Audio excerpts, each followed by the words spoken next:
Conor McGregor, the mixed martial arts fighter known for near domination in the UFC octagon, is dealing with a new battle, and it is a legal one. A woman in Ireland says McGregor and another man raped her in a penthouse suite years ago, and when criminal charges went nowhere, she took her fight to civil court.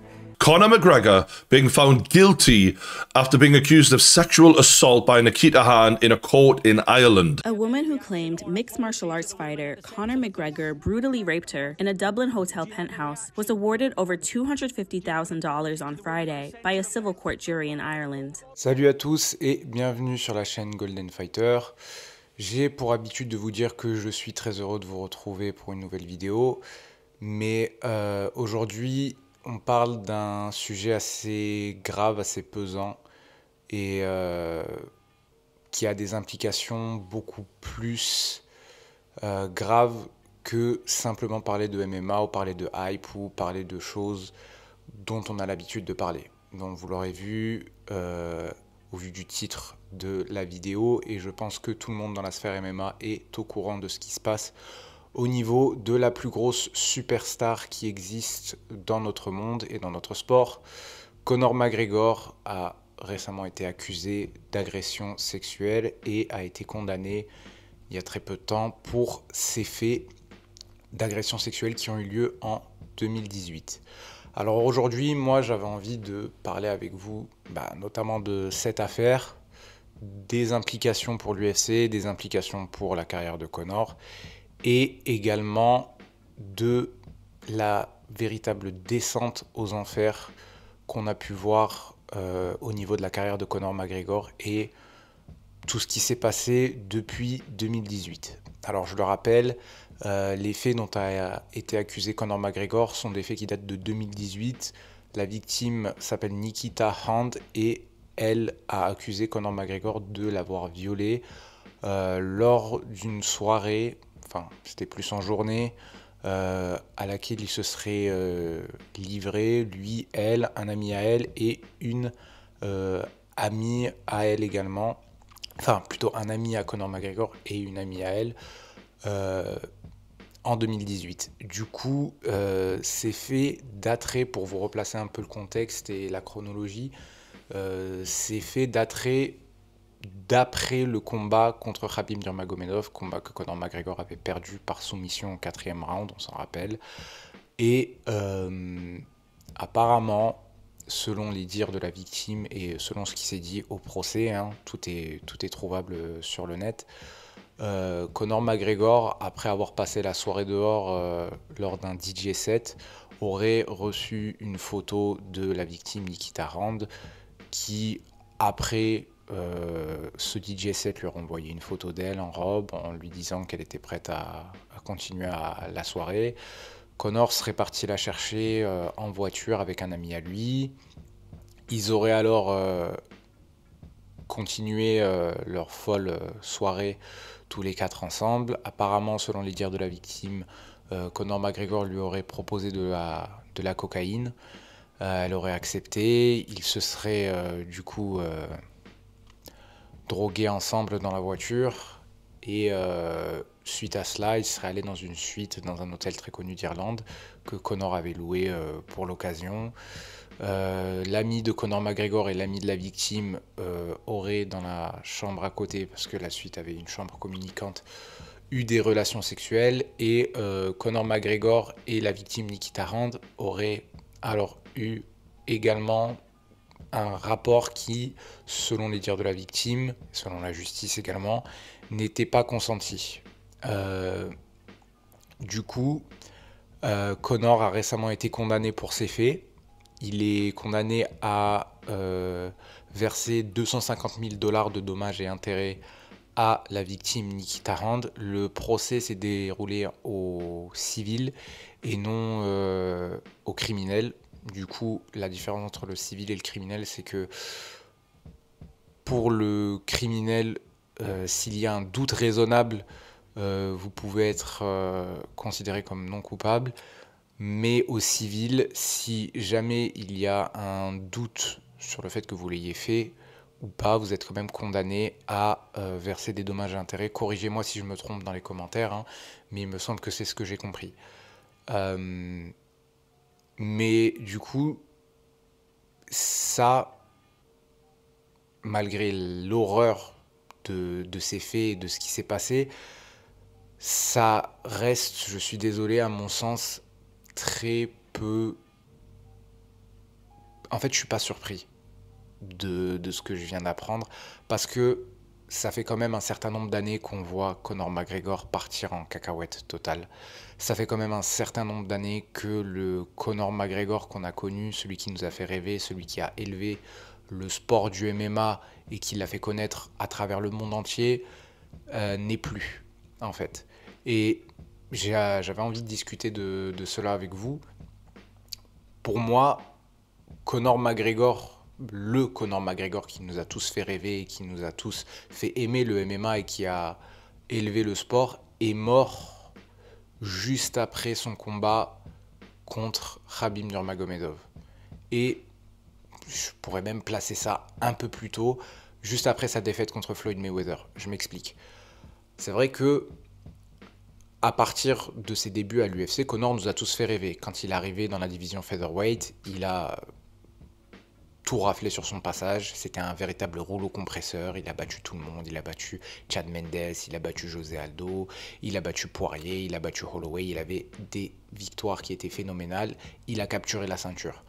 Suite à cela, il a eu sa montée en welterweight quand il a eu sa Rix avec Nate Diaz. Rix qui a duré à peu près un an, où il a d'abord perdu le premier combat, puis il a gagné le deuxième combat par décision majoritaire. Il est redescendu cette fois-ci en poids léger pour capturer une deuxième ceinture, ce qui était une première dans l'histoire de l'UFC. Premier double champion.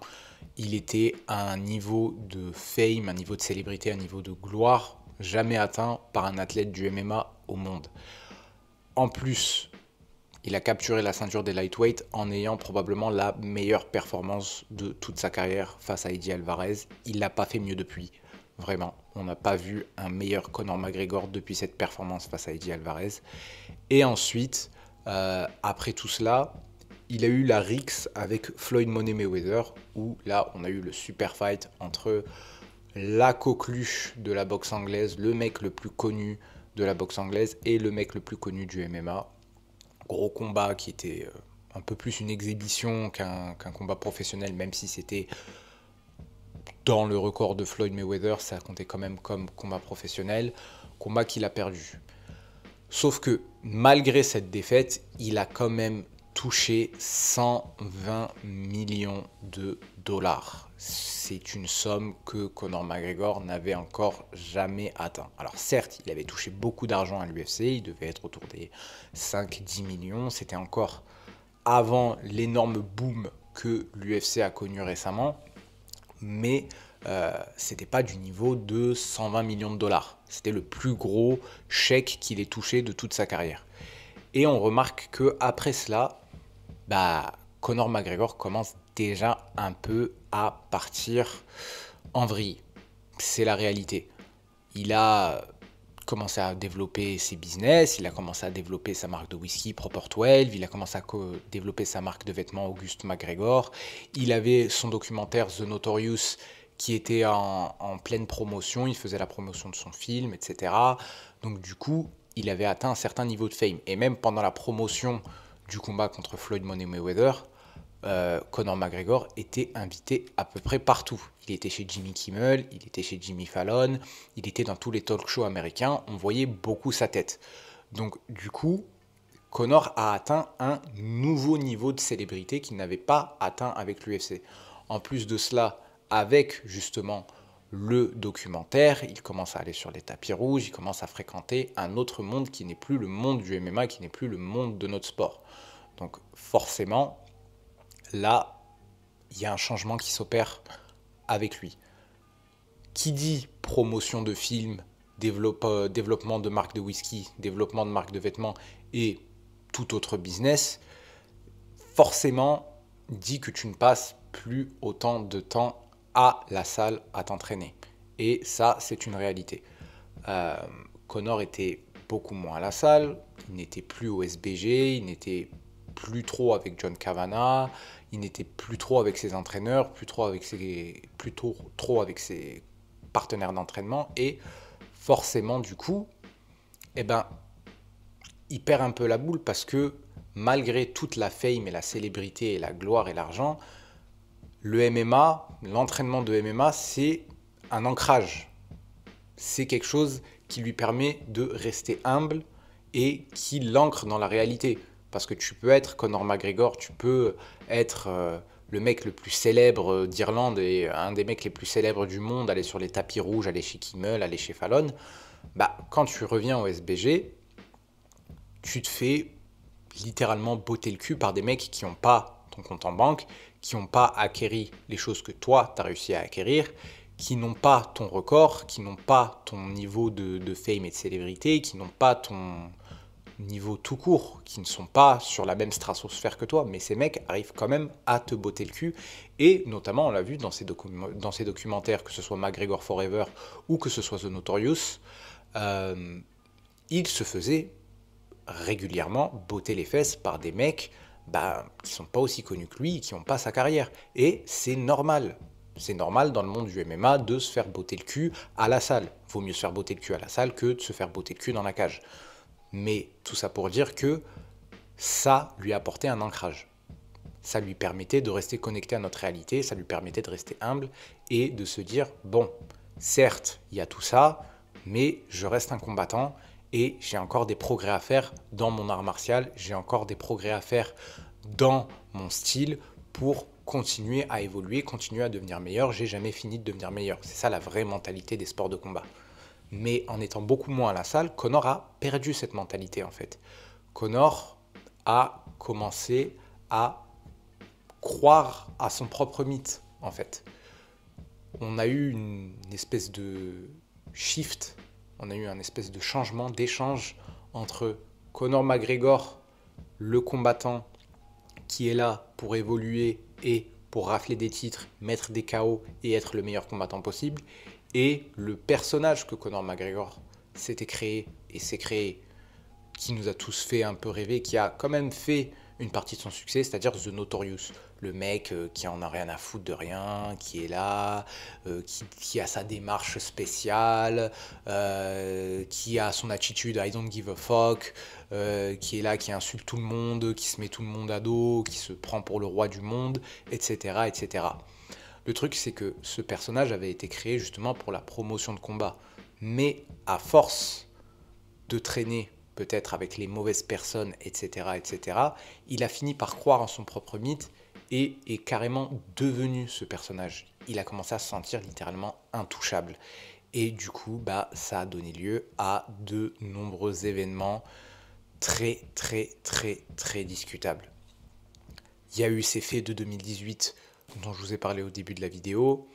Et dans la même année, il y avait eu une agression physique dans un bar. Faut pas minimiser la chose, hein. Conor McGregor avait proposé un verre de son whisky à un vieil homme qui devait avoir entre 60 et 70 ans. Ce vieil homme a refusé son whisky et Conor McGregor lui a littéralement collé une patate dans la gueule parce que cet homme avait refusé de boire son whisky. Il y a eu également toute l'affaire avec Khabib Nurmagomedov, l'avant-combat qui avait été très très très tendu et absolument horrible, où Conor avait du coup chargé un jet avec 20 personnes et avait attaqué le bus où se trouvaient Khabib Nurmagomedov et son équipe. Il y avait également d'autres combattants, il y avait Michael Chiesa, il y avait Rose Namajunas qui, du coup, eux, ont été touchés par cette attaque. Michael Chiesa avait été ouvert, Rose Namajunas avait été fortement impactée, il me semble, psychologiquement, déjà qu'elle avait une santé mentale fragile. Et ni Michael Chiesa, ni Rose Namajunas n'ont pu combattre sur la carte de l'UFC Brooklyn, où Khabib Nurmagomedov était prévu pour combattre contre Al Iaquinta pour la ceinture des moins de 70 kg. Il y a eu cet épisode-là, et il y a eu énormément de choses qui ont fait qu'on voyait bien que Conor McGregor partait totalement en vrille. Même dans ses interviews, on peut le remarquer, avant on avait un Conor qui était très calme, posé, qui savait quoi répondre à la personne qui était en train de l'interviewer et qui n'était pas tout le temps en train de regarder à gauche, à droite, qui avait l'air mal à l'aise et qui avait l'air en train littéralement de suer, de transpirer. Et on remarque que post-Khabib, on a ce Conor-là. En fait, si vous regardez les interviews de promotion, et je vous mettrai quelques extraits, où Conor McGregor est en train de parler du combat contre Khabib Nurmagomedov, on le sent nerveux, on le sent stressé, on le sent pas bien, il regarde à gauche, à droite, il se touche le nez, il est très tendu, et donc là on remarque qu'il y a un réel problème. En plus de cela, il y a eu un réel aussi souci au niveau de l'alcool qui s'est développé avec Conor McGregor. Encore une fois, vous pouvez le voir lors de la promotion du combat contre Khabib Nurmagomedov.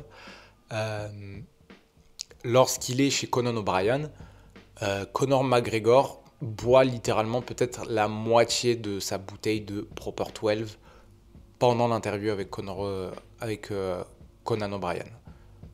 Ce qui n'est pas normal pour un combattant qui est en pleine préparation d'un combat. Ce qui est un truc vraiment alarmant, en fait, et qui aurait dû alarmer son entourage et qui aurait dû alarmer son équipe, mais à ce moment-là, rien n'a été fait.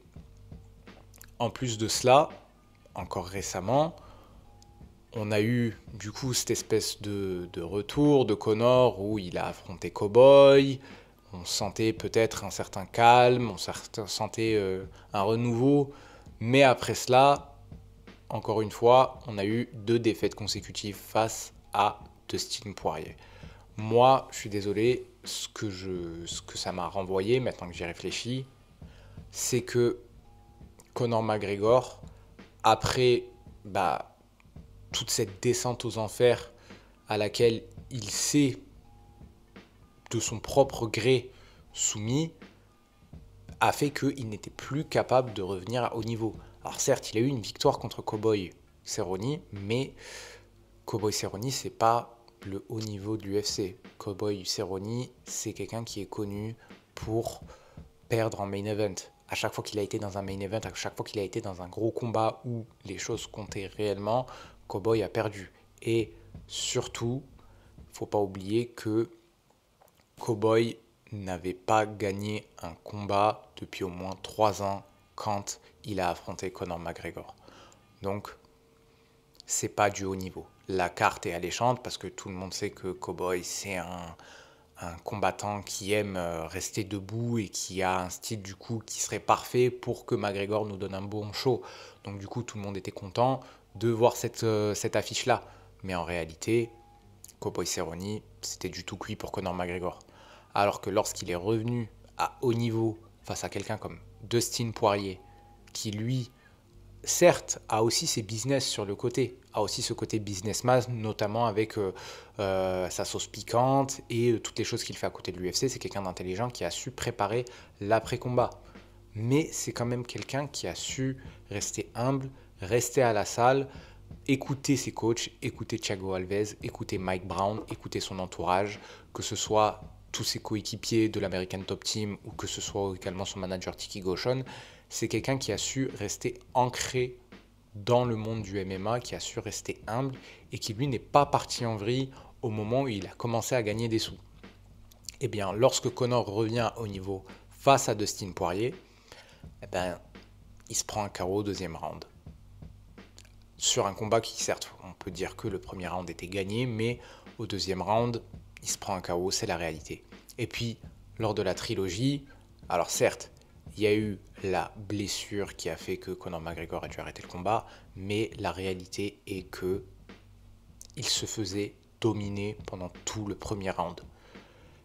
Et maintenant, on a eu un Conor inactif qui a été du coup coach dans la nouvelle saison de The Ultimate Fighter, saison où il était en opposition avec Michael Chandler, et la saison devait culminer avec un combat entre les 2 hommes.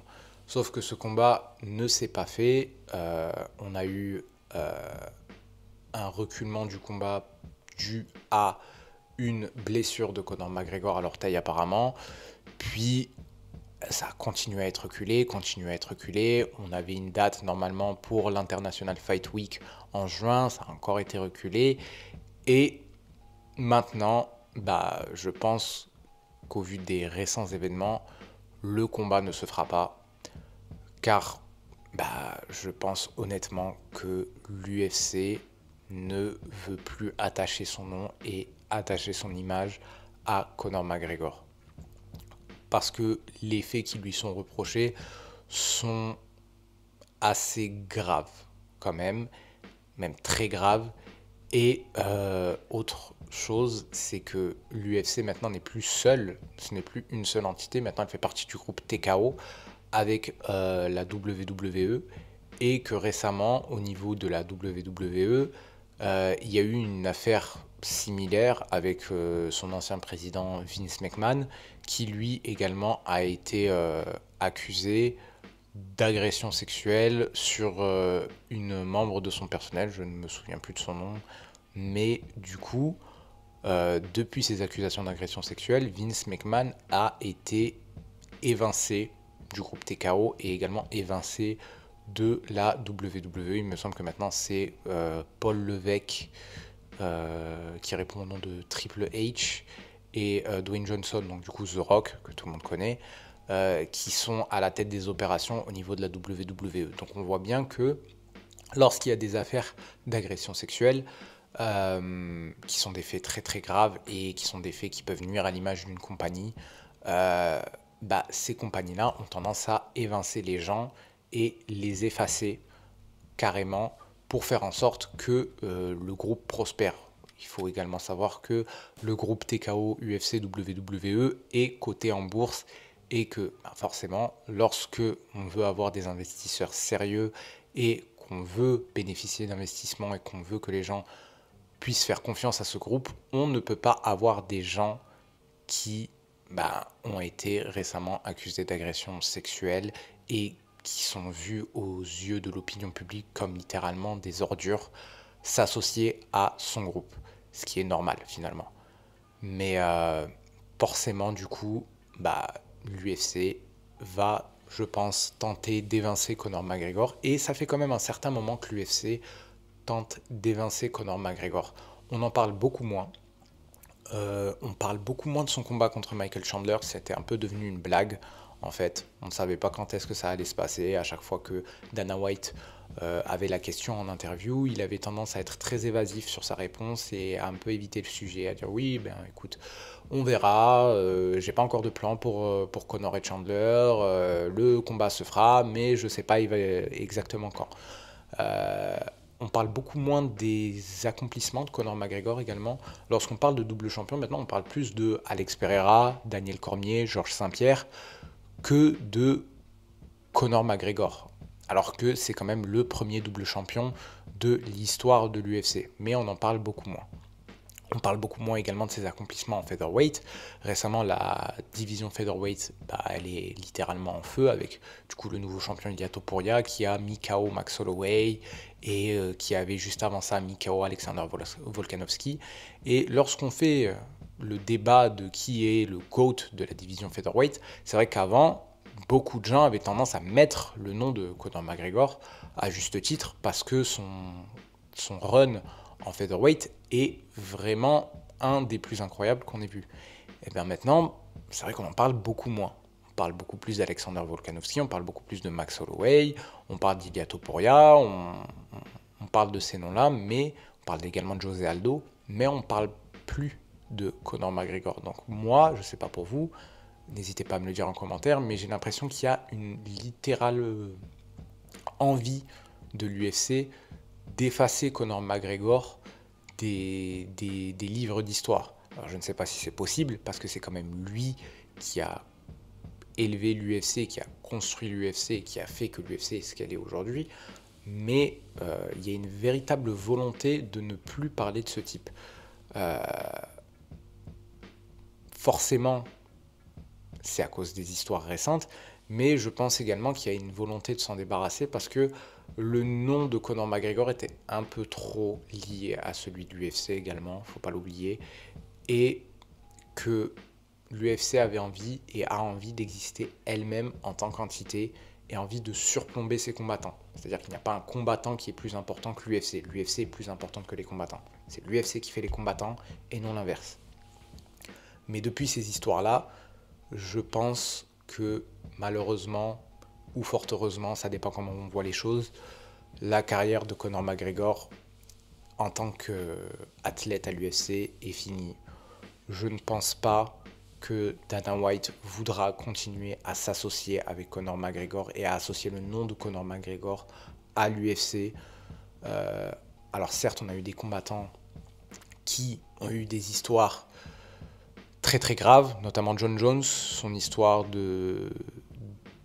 où il avait percuté la femme enceinte et d'autres histoires également. Je vous invite à regarder ma vidéo sur John Jones où j'en parle. Justement, je vous la mettrai en description.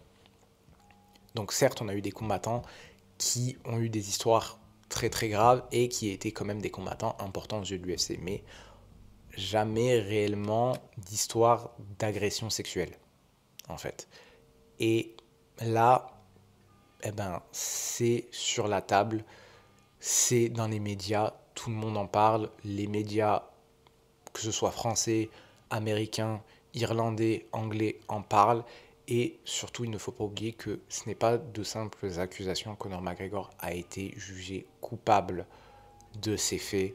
Alors certes, il a dit qu'il ferait appel, mais il a quand même versé des dommages et intérêts à la victime.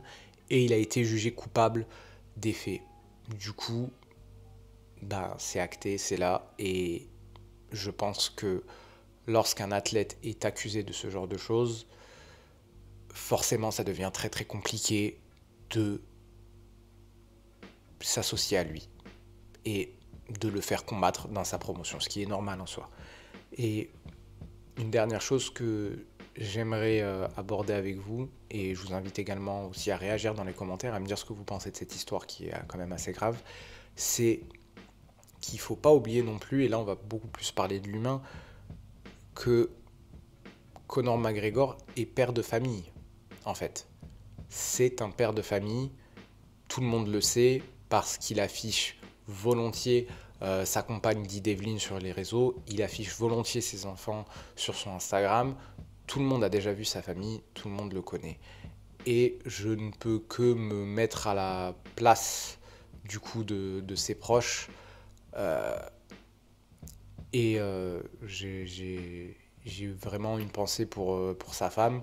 Ça doit être horrible pour elle également de vivre avec cela et d'être sujet à tout ce qui se passe parce que ça la touche également. Il y a eu tromperie, il y a eu de nombreuses tromperies de Conor McGregor envers sa femme. Alors certes, quand tu atteins un niveau de fame, faut pas non plus vivre dans le monde des bisounours. Quand tu atteins un tel niveau de célébrité, tu es un homme assez prisé. Je pense qu'elle était consciente de ce fait-là et je pense que, bon, il y avait peut-être un accord tacite entre lui et elle du fait que, alors, il va papillonner ailleurs tant qu'il reste avec elle et qu'il s'occupe de sa famille, qu'il s'occupe de ses enfants. Il n'y a peut-être pas de problème. Mais à la grosse limite, si cet accord tacite existe, faire en sorte d'avoir le plus de discrétion possible dessus, ne pas tout le temps être dans les médias, afficher avec d'autres femmes, etc. etc. Et puis surtout, là on parle de viol, c'est-à-dire que le rapport était non consenti et il n'y a aucune excuse et il n'y a absolument aucune manière de justifier ça. Conor McGregor est juste une ordure, en fait, d'avoir violé cette femme. C'est un comportement d'ordure et de fils de pute, faut le dire. Et il mérite, là tout de suite, l'amende qu'il a prise, il aurait mérité plus, évidemment. Le rapport a été prouvé par les médecins qui ont traité la victime et par le kit de viol comme étant un rapport non consenti. Donc forcément, là, il n'y a plus d'excuses. Et puis surtout, Conor McGregor, comme je l'ai dit tout à l'heure, est un père de famille. Et lorsqu'on est père de famille, on se doit de donner le bon exemple à ses enfants. Parce que c'est bien beau de jouer les Notorious, machin, j'en ai rien à foutre de rien et tout et tout et tout. Mais maintenant, tes enfants, lorsqu'ils vont aller à l'école, qu'est-ce qu'on va dire d'eux ? Qu'est-ce qui te dit qu'il n'y a pas d'autres gosses qui vont venir dans la cour de récréation et dire à ton gosse, à toi, ton père c'est un violeur ? Ça, fallait y penser, déjà. quand tu es père de famille, tu te dois d'être exemplaire et tu te dois de penser à ta famille avant de faire des conneries, en fait. Tu te dois de penser à tes proches avant de faire des conneries. T'es pas tout seul. Tu n'es plus tout seul. Tu as 3 garçons et une petite fille, en fait, qui comptent sur toi et qui te voient comme un exemple et tu te dois d'être un exemple pour eux. Donc avoir ce genre de comportement d'absolu fils de pute, tu peux pas te le permettre. C'est pas possible. À partir du moment où t'es père de famille et t'as un niveau de célébrité, tu te dois d'être exemplaire. Alors certes, on est des êtres humains, personne n'est parfait, oui. Si c'était juste une histoire de tromperie ou une histoire de il est allé coucher ailleurs, il est allé voir ailleurs, bon, passe encore. Mais là, c'est un viol. Purement et simplement un viol. Donc à partir de ce moment-là, Conor McGregor est un fils de pute. Moi, personnellement, j'avais envie d'en discuter avec vous, j'avais envie d'en parler avec vous pour voir la réaction un peu de ma communauté vis-à-vis de cette nouvelle et surtout pour vous poser la question de est-ce que, déjà pour vous, il peut revenir? Et deuxièmement, s'il revenait, si jamais l'UFC venait à se réassocier à lui, bah, comment vous le prendriez-vous? Moi, je sais que personnellement, ça me dérangerait. Je n'aurais pas envie et je ne voudrais pas regarder une carte avec un main event Conor McGregor alors qu'il a été condamné pour viol. J'ai pas envie de voir un mec qui est un violeur avoir une plateforme. En fait, pour moi, c'est pas faisable, c'est pas possible et c'est pas admissible. Alors, on a eu John Jones, certes, qui a eu des comportements plus que limites. Vraiment plus que limites. Le mec est un drogué, coqué, addict aux stéroïdes, horrible. Mais on n'a jamais atteint cette stratosphère-là de violeur, en fait. Parce que je suis désolé, c'est une des pires choses qu'on ait dans notre société. Et on n'avait jamais atteint ça avec John Jones. Alors, certes, c'est autant une merde, John Jones. C'est un mec qui bat sa femme. Et j'en ai parlé dans ma vidéo que je vous invite à voir. Donc c'est autant une merde. Et j'étais le premier à le dire que moi, j'en avais marre de John Jones. J'en avais marre de voir sa gueule. Déjà, son comportement sportivement me saoulait. Mais j'en avais marre de voir également un gars qui fait connerie sur connerie sur connerie sur connerie avoir une plateforme. Pour moi, c'est la même chose avec Conor McGregor. Là, pour moi, ce n'est pas admissible qu'il puisse revenir. Ce n'est pas admissible qu'un mec qui a été condamné pour viol puisse avoir une plateforme et puisse continuer à venir jouer les combattants. Je suis désolé, mais là, on n'en veut pas. Donc, j'avais envie d'en discuter avec vous. N'hésitez pas à me dire ce que vous en pensez dans les commentaires. N'hésitez pas à liker et partager la vidéo, vous abonner et activer la cloche de notification pour être notifié dès que je sors une nouvelle vidéo.